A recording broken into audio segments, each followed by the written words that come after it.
Hello everybody. Welcome to my favorite hour of the week, Facebook Live. And hope lots and lots of you are going to join me to talk about how to help the children. I'm always being asked questions about this, and it's so important and so interesting. And hello Rachel, and hello Alicia. Oh, and thank you for your thanks, Alicia. And hi, Freya. And hi, Claudia. And Michelle. Hi. And Johanna and Tina. And Sharon. Hello, everybody. It's going to be really interesting to talk about the new children. Well, the children, full stop. And actually so much of what children need is also what adults need, especially sensitive adults. So it'll be very interesting to see your comments and talk about how they help the children in the golden era of Atlantis, because of course we're moving into that energy and then we're moving beyond it. So we really have to have a vision to help the children of the future. And the whole of a new golden age depends on us really helping them now. So I never know whether to start straight away or to wait until a few more people have come up and said hello. But while we're waiting, I can tell you that on Sunday, I've got a Zoom from 7 to 9 about all the latest information about the 5th and 6th dimensional chakras. Actually, it's going to I'll give information, but then we're going to do some really amazing visualizations working with the 5th dimensional chakras at a much deeper level, and then separate visualization with the 6th dimensional chakras. And at that point, we're going to connect to all the cosmic chakras as well, and more than we've ever done before. So fabulous. And hello, Rachel and Christopher and Maggie and Christine from Italy. Hi. And Daniela and Claire and Heike. Thank you for your wishes. And Kimberly and Haita from India. Hi. And Alex and Kiki and Sharon from Australia. Good morning. Well, it's good night here. And Rosemary and Roberta and Karen and Alex and Sharon. Hi, Gabriella and Andrea and Johanna and Marie from England, Warrington. I wonder how many of you saw the blood moon eclipse. Be interesting. Hello, Alicia and Julie and Doina, I think that is, and Judith and Shell and Patty. Oh, lots and lots of you joining us today to talk about the children. Tarika and Neil and Mary and Nadine and Sharon. Ah, your stepdaughter's expecting a little girl in February. It'll be interesting, yes. With grandparents that know how to treat them. Fantastic. Hi, Alex and Lisa and Katja and Teresa and Alison and Sarah and Grenia and Jessica and Elaine and Irena and Carol and Greg. Right, and hi from Dublin, Caroline. Okay, and Vera and Barbara and Kathleen and Margaret. And I'd better stop looking at the list and saying hello and start talking about the children. But I have to say hello to Francine from Florida and Alenka and Kismet. Hi, everybody. Isn't it wonderful that so many people really want to help the new children, and how special they are. And you know, I said to my granddaughter, what was the thing that helped you most when you were younger? She's 16 now. When you were younger, what helped you most? And she said, being calm. I thought, oh, now that's interesting. She said, when you're calm, then everything seemed much easier. So she used to come to my house because she said, it's calm in your house. And of course, a lot of houses, mum's out at work, dad's out at work, or there's a single parent, or it's fraught. We live in very stressful times. And so the greatest gift you can give your child is also the greatest gift you can give yourself, which is to stay calm. And I think that one of the most important things right now is about listening. You know, every child, every adult actually knows the solutions to their problems. And we don't give children credit for it. Many years ago, must have been a good 30 years ago, I watched a video that somebody put on, and there was a child, and she was talking to her mother, and this child did not like her geography lessons. She wasn't going to go to any more geography lessons. She did not like the teacher, etc. And the mother just did reflective listening with her. She listened to hear what she was saying, and she just empathized. And I watched, actually in admiration, how that child just talked and talked in a circle and found her own solution, and then said, right, I'm going to school and I'm going to talk to my teacher and resolve it. She knew how to resolve it. And when Isabel, who's now 16, was about 6 or 7 going to school, I was staying with them, and she was having a real tantrum. She did not want to go to school. She hated school. She hated the other children. Nothing was going to make her go to school. And I could see a shouting match developing. And I just remembered that video. I went and sat beside her on the stairs, because all this was taking place on the stairs, screaming match. And I just sat beside her, and I only reflected back to her. And, do you know, within 2 minutes, that quick, that child said, okay, it's okay, I'm going to school. And she just got her coat on and went. She knew everything inside herself already. But as soon as somebody shouts and says, oh, don't be silly, we're in a hurry, I've got to get you to school, immediately the walls go up. It's like calling a dog when they don't want to be called because they're chasing something. Muffs come over their ears. They can't speak. They can't think straight. And it doesn't work. And for the new sensitive children, especially, it doesn't work. And in my generation, you were just told by your parents what you had to do. And we were subjugated. We were still in that 10,000 year masculine dominated post-Atlantis period. And now the children are different, and they are not prepared to put up with it. And so we have to have new techniques, new ways of talking to them and listening to them and hearing them. You might have a child who sees angels, but if they're scared to tell you because you might laugh at them, not understand or not hear, you are going to miss out on the magic of your child. And the new children are magic. They are absolutely fantastic. And it's up to us to change so that we can help them to grow up to be the beautiful, and Elizabeth says here, brave and beautiful souls that they truly are. So just amazing.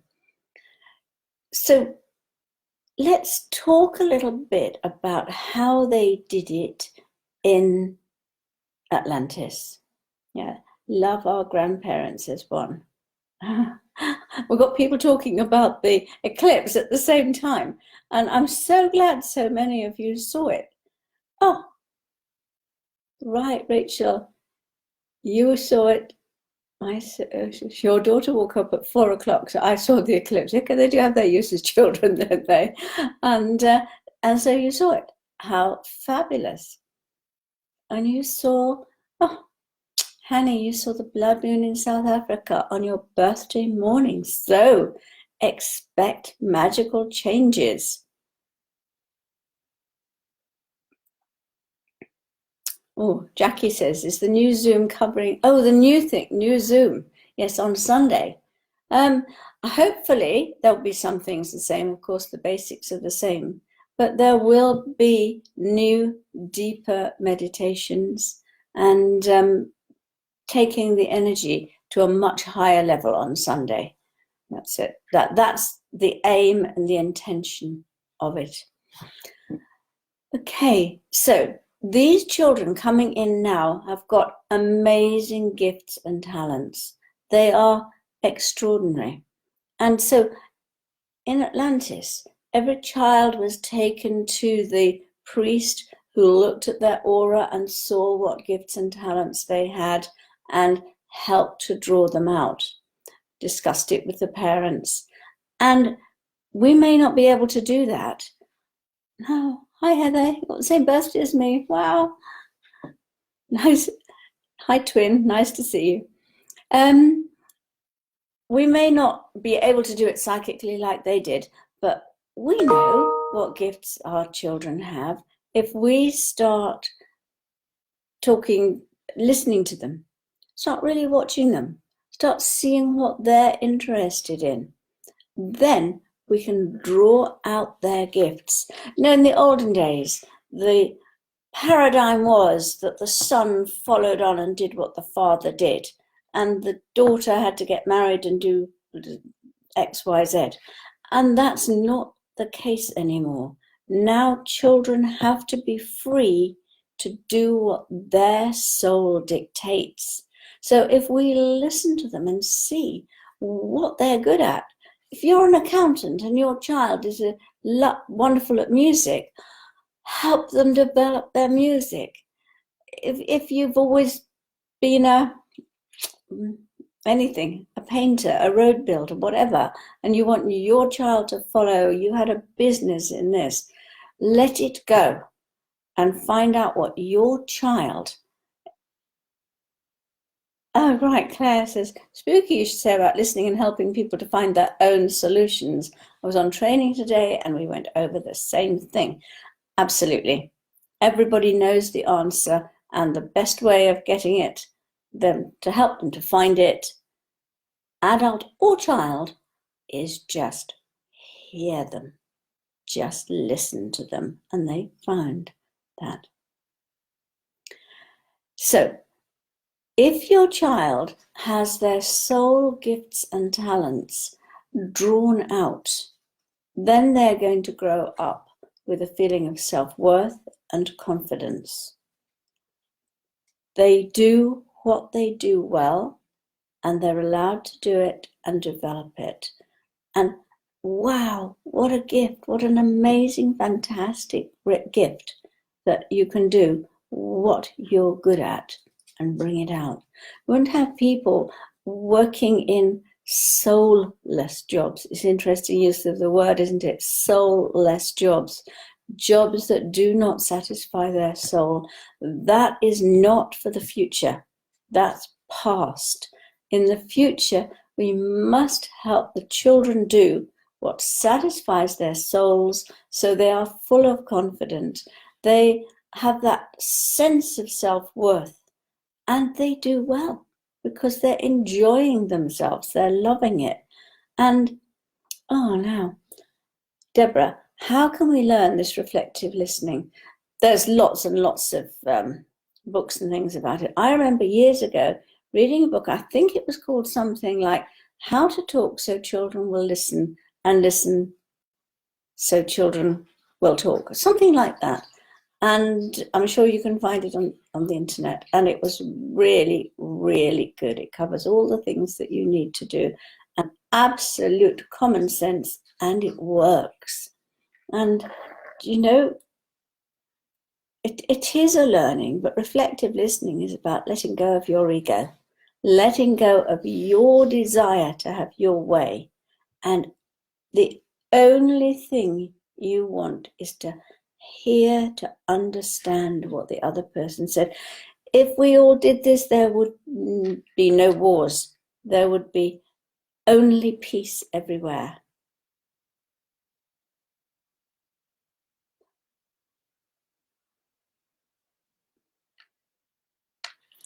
Okay, I'm sorry, just listening to what Craig's saying. I don't quite know why you're listening to this, Craig, if you feel you're getting rid of everything angelic.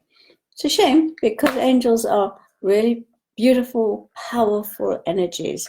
Alex, your babies see angels, yeah. Right, Mandy, I'm sorry, your son's being diagnosed with ADHD, and it breaks your heart, and it's a roller coaster, but he's such a sweet and smart child. I saw a little program on television, and it was about children with ADHD, and they were given a choice in the end. I think they were all on Ritalin, which is actually hideous as far as I can understand, the people I know whose children are on it. And yes, I'm sorry, I'm trying to read these at the same time. And in this program I watched, she had something like 10 children. They came in, they were all wild, all over the place, and she just sat there calmly and said, get out your mats, your yoga mats, and just see if you can sit down on them. Do you know they couldn't do it? She was going to have 10 weeks, and these children were going to go to her once a week for 10 weeks. And I mean, I watched it and I thought, it's going to be impossible. And the commentator was saying, this is impossible. By the end of that 10 weeks, when all they had to do at the beginning was sit for 2 minutes, by the end, they were all quietly going to get their mats out and sitting on them and being still. They had improved at school. Amazing things had happened. But the parents had to put work in too. They had to give time to those children. And not every parent has time to do these things. But far better than putting them onto some sort of drug treatment, which crushes them and doesn't allow them to fulfill their destiny and their soul. So what they did in Atlantis was, as I'm sure I've mentioned before on this program, the first thing was every child was wanted. The parents meditated for what kind of soul they could best serve, and they would then send out that message and asking for one such soul that they could serve to come to them. And then the physical act of intercourse would draw one, perhaps 2 or 3 souls would step forward, would draw one of them in, and that child was wanted right from the beginning, not just by the parents but by the whole community. It was considered that it took a community to bring up a child. Everybody had a part in it, and everybody loved that child. And when the child was born, they took it to the priest, to the temple, who read its aura and saw what it was good at. And that was developed for that child. Everybody then had a part in developing it. When the child was about 3, it would be taken in a little group out into nature to learn, to relax. And they would learn through creativity and art and painting and doing anything out in nature with the animals and the trees. And this was considered vitally important. And when they were 7, they were taken to temples to be learning.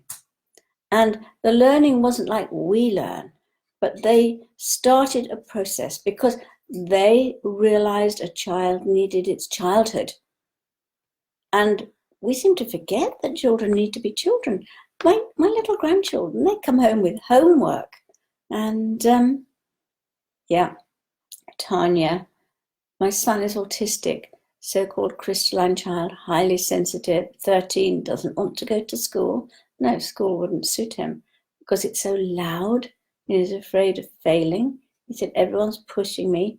I really don't know how to give him his own trust back. He's very strong-willed, yeah, of course. There's another one. My son has ADHD too, from Saroon. Very special to be his mother. So smart, so warm and good-hearted, loves animals. Feel blessed to be his mother. Yeah. And there are so many special children who find it difficult to cope. And as I say, the first thing to do is to make yourself as calm as you can.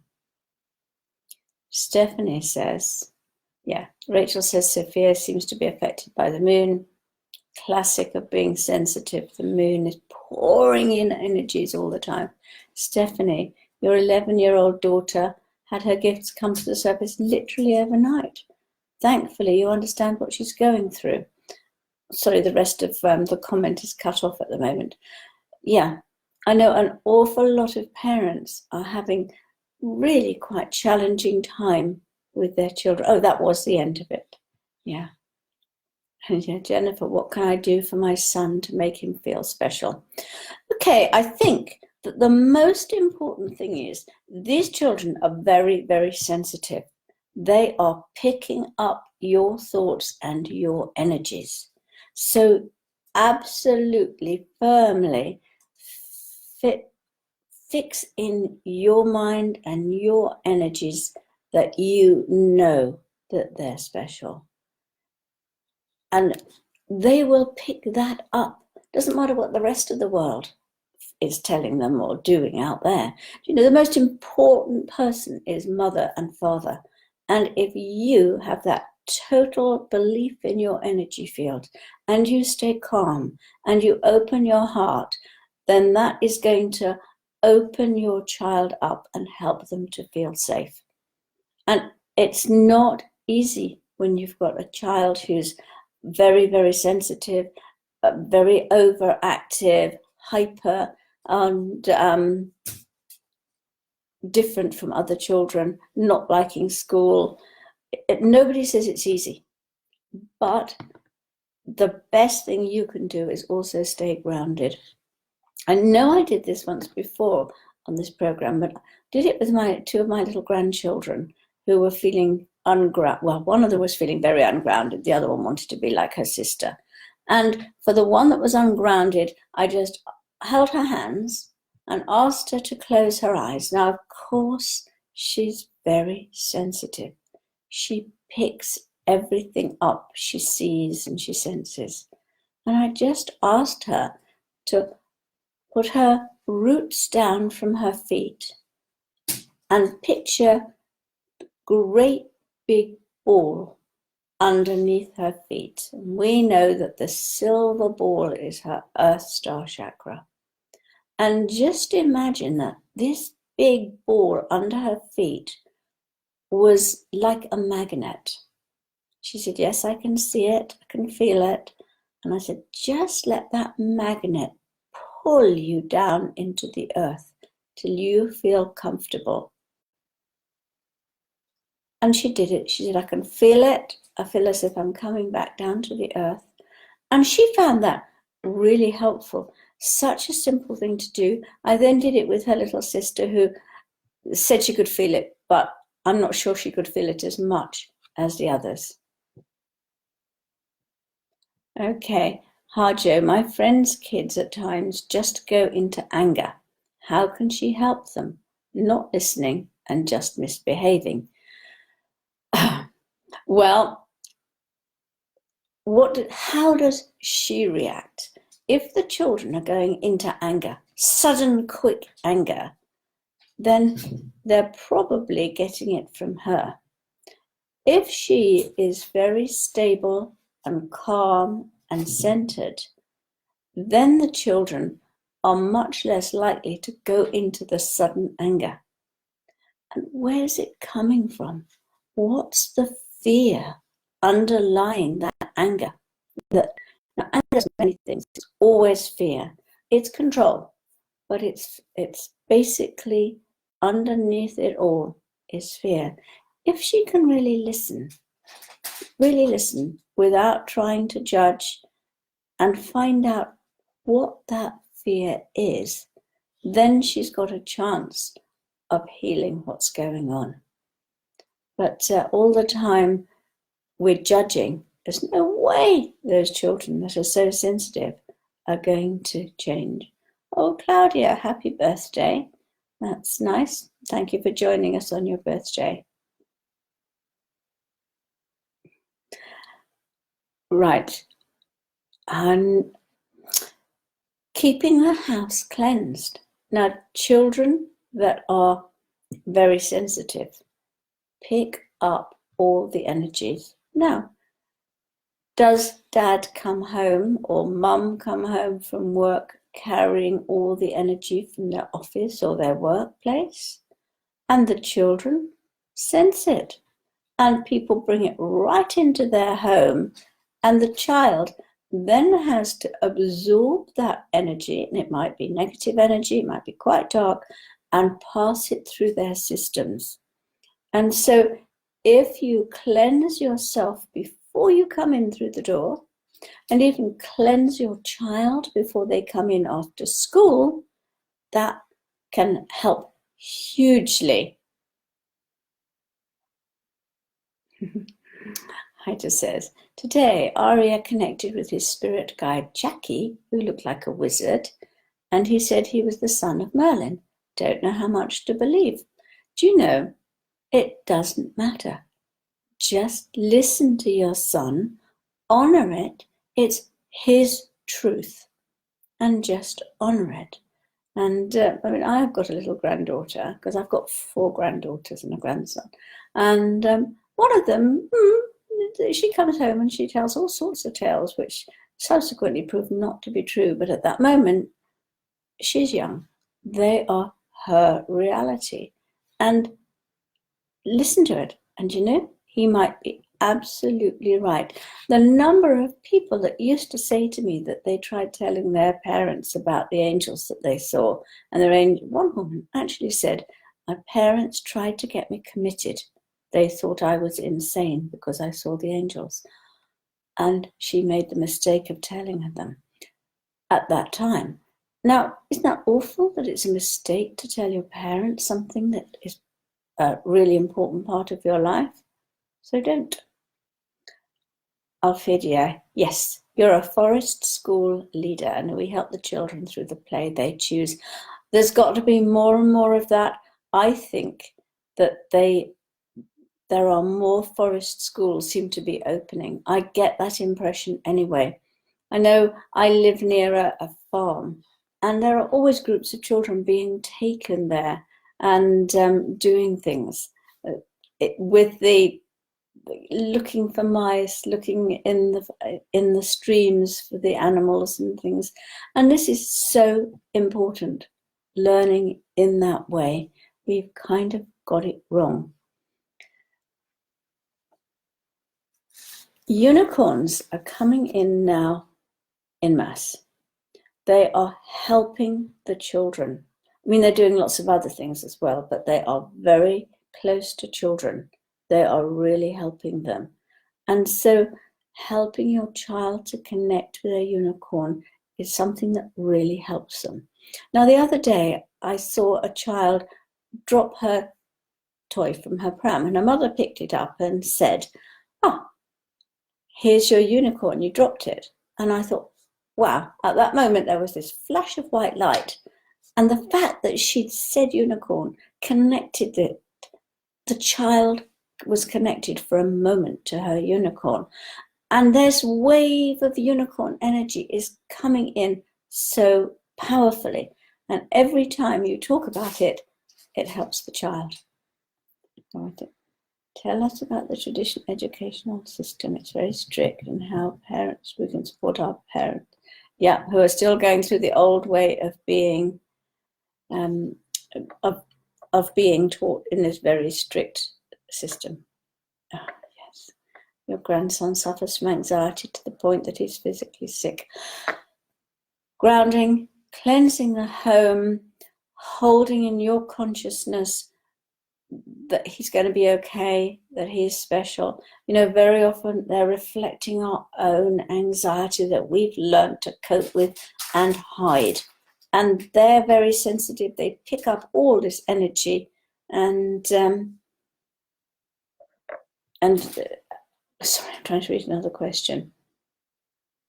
Murray said, reflective talk may help me. May help you with your granddaughter. She's a teenager and hard to talk to. Well, you don't need to talk to her. You just hear her, and that's the whole point of it. Yeah, and you said, Tara says exercise and mindfulness help children and adults with ADHD. Just what I was saying about that program I saw. Oh, and Karen, your daughter Hope is on her soul path, and her name was given to you while you carried her. That's brilliant. Yeah, Regina, yes, if I were totally free to decide on the curriculum, I could listen to the kids. But with a contemporary suppressive education system, we know. And there is going to be a big shift, I think, quite soon, because the new children are now going to be not putting up with it anymore. Don't forget, these are going to be the parents in not that many years' time. And they're going to say, enough.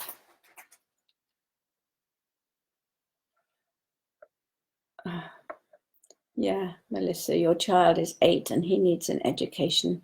No matter what you do, the school suspends him. Do you know any other children in the area? Can you do home education? KK, she said there's a great book called The Difficult Child by Dr. Stanley Turecki, how you can help children with ADHD. It helped my son immensely, she says, and he was never on Ritalin or any other medication. It took time and effort, but it was worth it. Fabulous, fabulous. Yeah, Barbara, autism is said to be improved by having a heavy metal detox. I've heard that too. I think it probably is another very important thing. Good idea to talk to a homeopath or someone who deals with that. Marie says your 4-year-old has his own dragon and randomly tells me about him, says what he likes and doesn't like, and that his dragon's favorite song is Savior. He's magic. Yep. Okay. So many interesting comments and answers and helpful things coming on. But if you have got a problem, just read some of these there. Oh, our children's school has no homework policy, much more time to play, says Jennifer. Absolutely right. Barbie says you were stopped from going to art school, and ever since you felt out of place. And I have to also say it's never too late. You know, even if you're 70, you can still go and do the things that you want, or 80, you can still go and do the things that you wanted to do. Okay, here's another question. I'm a school teacher in the making. How can we create a school that supports the kids in the best possible way? What subjects will it have? As I say, a lot more work out in nature, learning in different ways, and what skills are needed from the teachers. Okay. I think the first thing to say is about the teacher. Teachers go into teaching for all sorts of reasons that aren't the right reason from their heart. And I believe that now there are teachers being trained who are right for certain age groups, certain kinds of children.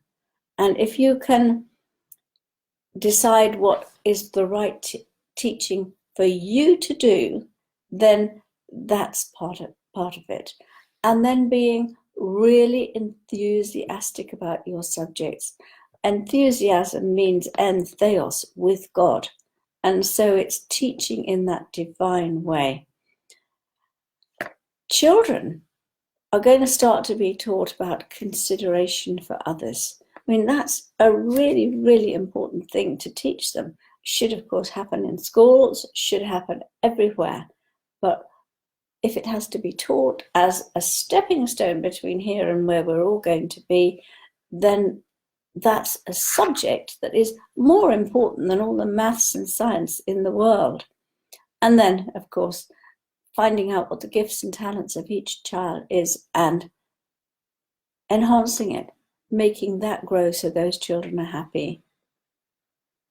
Yeah, Rachel says, I feel grounding exercises would help so much with these new children. Yeah, and those with ADHD. Actually, that's a very important thing you say. They benefit from sport and being outside. Yes, they benefit from sport, from being out in nature.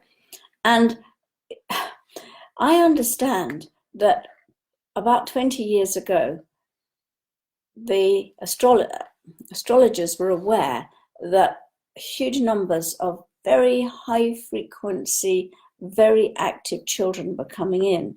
And they actually went to the government and said, look, these children need extra sporting activities. They need to do exercise. And in response, the government started selling off the playgrounds. What do you do? This is part of the wave that came in, these very high frequency children. And I suppose the only thing you can do if school won't let them have the exercise is make sure they do lots of sport outside school and play tennis, play football, get rid of that energy, because that also helps to ground them. Yeah. Samantha says quite rightly, so many children are like lighthouses and attract all sorts of beings from many different dimensions. Some become scared and won't sleep in rooms. Others rely on these meetings of souls and often family members on the other side, and angels, unicorns, and dragons. Yeah. And that is true, because a lot of these children are quite psychic. In my newsletter, I'm talking about, I went to visit 2 of my grandchildren and we made crystal grids together. That's what they wanted to do. And, wait a minute. I'll talk about that in a minute. Deirdre said, I've lost it, Deirdre. Put the question up again and I'll see if I can pick it out again. That, Marcia, is a very good question. How do you nurture the child in you? And if you didn't receive what you needed when you were a child, you weren't allowed to do the things that were right for your soul at that time, then it's time for you to heal that inner child. It's time for you to create that calm energy where you can actually find yourself. And maybe right now we can do a quick inner child exercise. It's never too late. Did you feel respected? Did you feel honored? Did you feel you could speak your truth? If you didn't, and chances are you didn't, then let's start a little healing process now. And I think we'll call in Archangel Gabriel to help us. Oh, I could feel his energy coming in. Okay, remember, you only have to say the name of an angel or angelic being, and they're there with you, touching you. So just close your eyes for a moment, because this will also help the children, because they act out what we don't have. So just close your eyes and feel your feet on the floor. Take a deep breath and feel completely centered. Letting go of the outside world. Your inner world is the only place that's important. And then take yourself back to childhood. Maybe to 3 or 4 or 5, or maybe to a time when you were 10, or even a teenager. Whatever time comes up for you. And remember how you felt.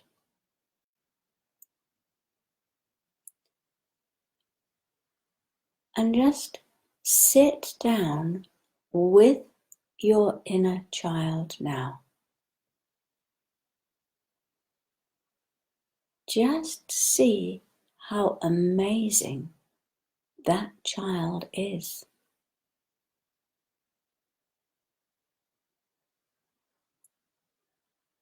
Ask the child what it needs to say to you.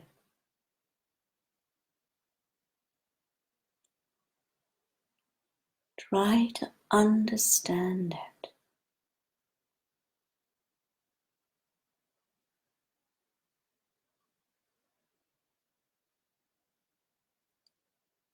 Try to hear what's underneath what it's saying. Don't interrupt your child.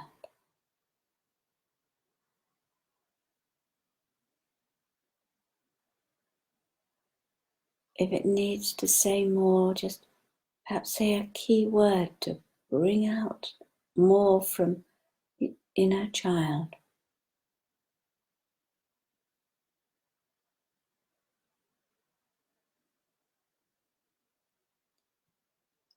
Respect your child.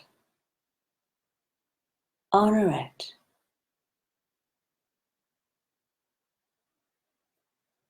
Let that child know by opening your heart that you love it and you feel honored to look after it.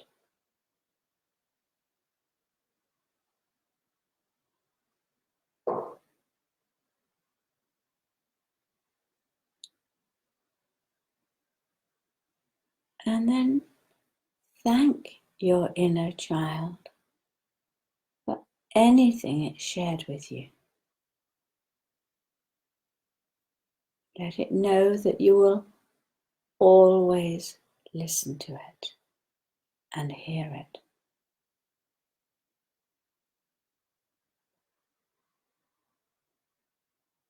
And then bring yourself back to your current reality.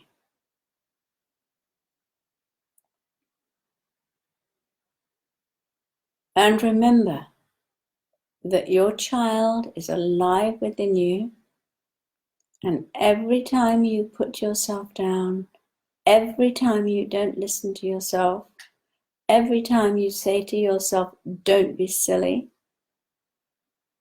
you are hurting your inner child, and you will be doing the same thing without being consciously aware of it to your children. So I guess what I'm saying is that it's really important to heal your inner child, because your children will feel the reflection of this and it will help them enormously.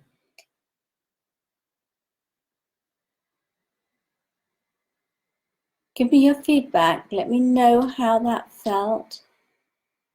Make a decision to constantly praise yourself. Listen to yourself.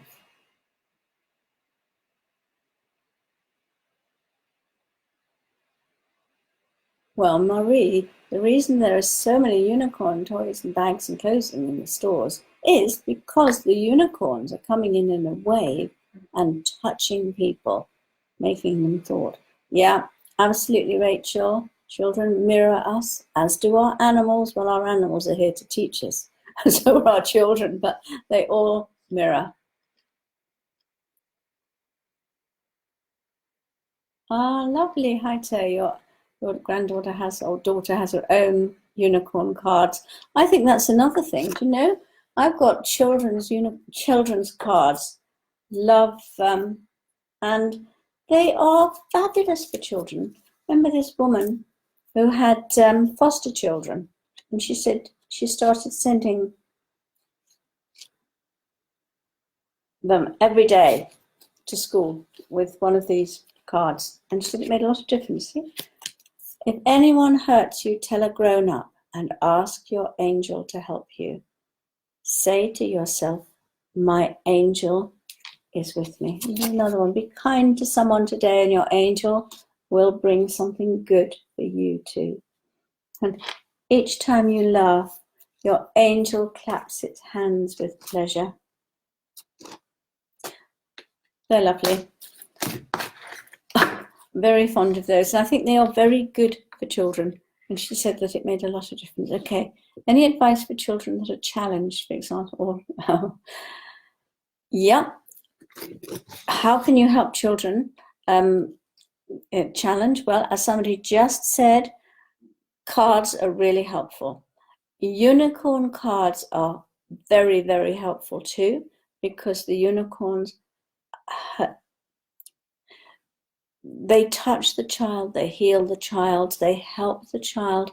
If part of their soul has withdrawn, as happens with autism, the children are, it helps the soul to reconnect.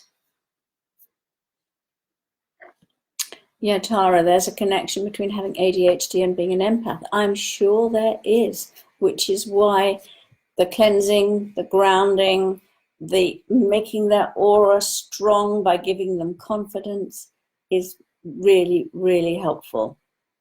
The other thing they taught in Atlantis, which I think is really, really important nowadays, is deep relaxation, because the children were taught how to relax right down to a cellular level. Nowadays, everyone's so stressed and busy that they don't have time to relax themselves. They don't give permission to their children to be loved. And tell them that the cats that they see are teaching them to relax. And cats are very psychic. And how they maintain that psychic energy is by relaxing right down.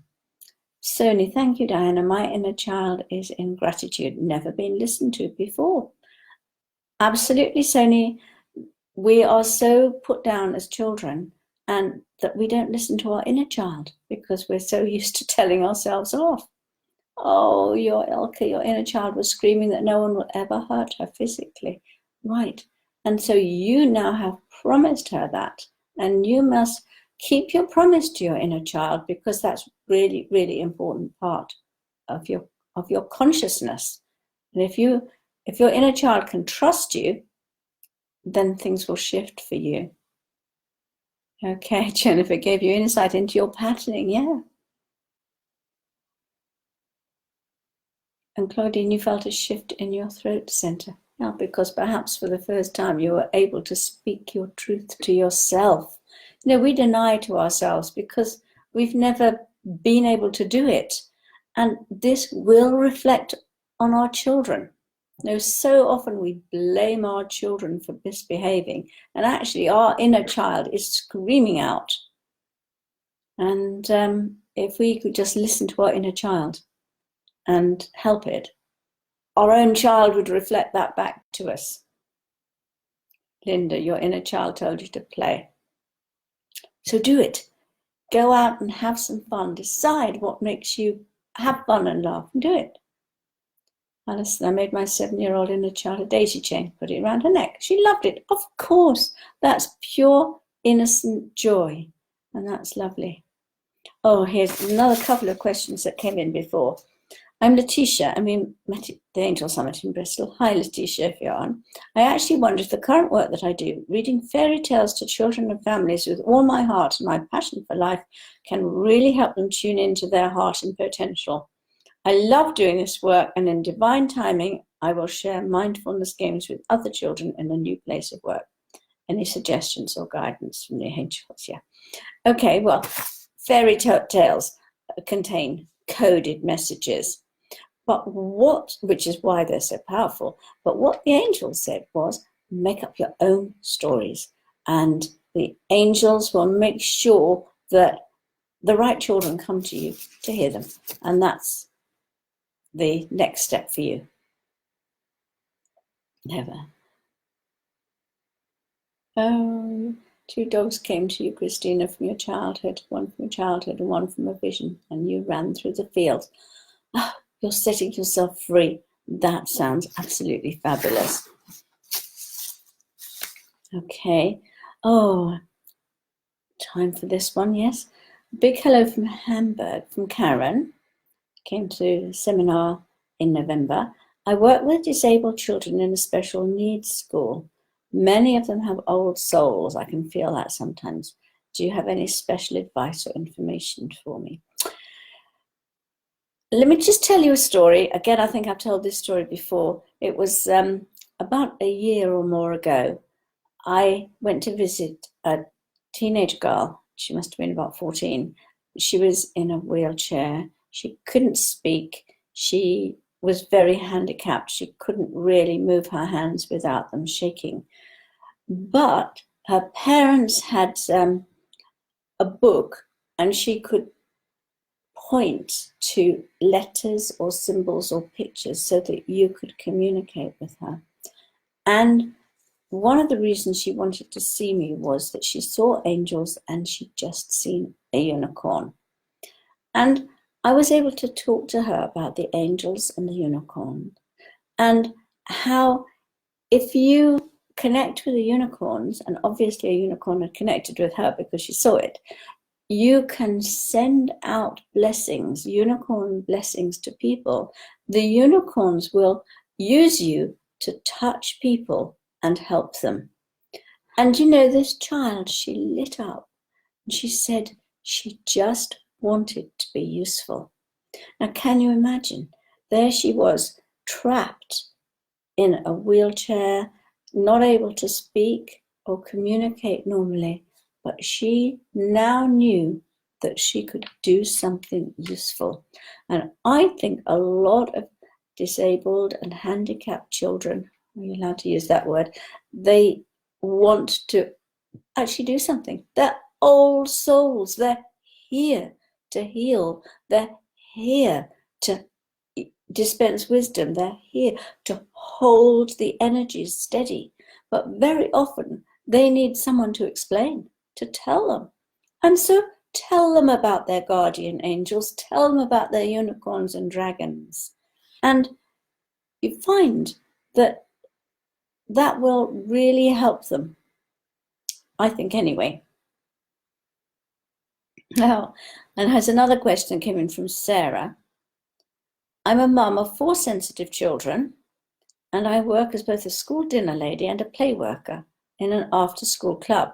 I have in the past seen angels around the children. Is there anything the angels like me to do or say when working with the children? The most important thing is, I think we keep saying this, is the children are sensitive. All children are sensitive these days. They pick up your energy. So keep your heart open and radiating. Radiate peace and calm and wisdom. Yeah. And they also pick up your, not just your heart energies, but your solar plexus energy. If you can hold your solar plexus in wisdom and calm, then the children will pick that up and it will soothe them. It will help them to feel safe. And children receive more telepathically. Everybody learns more from energies than they do from words. And so just ask the angels to step through you as you send out the love and any telepathic things to the children. And you can make a remarkable difference to them just by holding that energy for them. You know, one person at peace in a place of turmoil can spread oil on troubled waters. And we need far more teachers who are centered and grounded and connected and can send those energies out there. And I think it's absolutely fabulous that so many of you have responded and talked tonight and shared. And see, Lynn says, those children's angel cards are so sweet with wise messages. It's true. And Maria says, my inner 13-year-old teenager just needed to be hugged. Now, I have to confess that I saw my 14 or 15-year-old teenager when we did that exercise, and she said something to me and I said, don't be silly. Or I could feel the thought forming, and I thought, no, you have done so much work on your inner child, and still that old pattern that was so strong, my mother's voice, whatever I tried to do, was always, don't be silly. You know, what imagination you've got of. And I would never, ever share anything with her. It was far too dangerous. And it's up to me now to listen to my inner child and heal it. Okay. Right. On Sunday, we have got a Zoom, and it's about the 5th dimensional and 6th dimensional chakras. And we will connect to the galactic chakras, and we will do some deep work with the chakra system. And I'm really, really looking forward to it. I've been spending quite a lot of time preparing this with the new energies coming in. So I do hope some of you are going to join us. And next week on Facebook Live, it is totally, utterly, and completely different. I've got some new cards coming out. Oh, what a surprise. And these ones are Angel, Animal, Oracle cards. And what I'm going to do is do some readings from the cards. And I picked 2 cards for tonight. They were just the top 2 cards on the pack. One was Wolf, and the message, got it the wrong way around. Sorry, I have to do it with one hand. One was Wolf, and the message was, be independent, but work together. And the other one was Monkey, or experience all that life has to offer. And the cards give fantastic messages because the animals are here to teach us, and the angels are coming through